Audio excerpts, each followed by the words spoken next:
గుమ్మం కన్నా పెద్ద గంగాళం గుమ్మం దాటి లోపలికి ఎలా వెళ్ళింది? ఇది శ్రీముఖలింగం గుడిద్వారం ముందు జరిగిన ఒక అద్భుతం.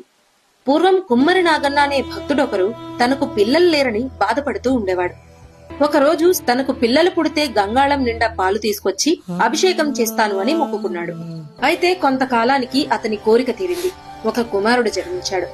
అప్పుడు నాగన్న గంగాళంతో తనకు సంతానం కలిగిన ఆనందంలో స్వామికి పాలు సమర్పించడానికి గుడికి వచ్చాడు. కాని ఆ పాత్ర గుడి ముఖద్వారం కంటే పెద్దది కావడంతో చుట్టూ ఉన్న భక్తులతో కలిసి ఎంత ప్రయత్నించినా దాన్ని లోపలికి తీసుకెళ్లలేకపోయారు. నా భక్తిలో లోపముందా స్వామి అని బాధతో నాగన్న ఆ గంగాళాన్ని బయటే వదిలేసి నిరాశగా వెనుదిరిగాడు. అయితే తెల్లారేసరికి ఒక మహా అద్భుతం జరిగింది. ఒక మనిషి ఎత్తలేని బరువు, గుమ్మం పట్టలేనంత పెద్ద గంగాళమది. తలుపులు తీయలేదు, గోడలు పగలగొట్టలేదు. అయినా అంత పెద్ద గంగాళం గర్భగుడిలో శివలింగం వెనుక ప్రత్యక్షమైంది. ఎవరు తీసుకెళ్లారో, ఎలా వెళ్ళిందో ఇప్పటికీ మిస్టరీగానే ఉంది.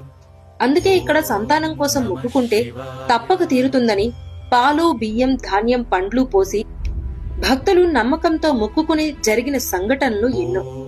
మీరు శివయ్య భక్తులైతే ఓం నమ శివాయ అని కామెంట్ చేయండి. ఇదే మన శ్రీకాకుళం శ్రీముఖలింగం మహత్యం. ఓం నమ శివాయ.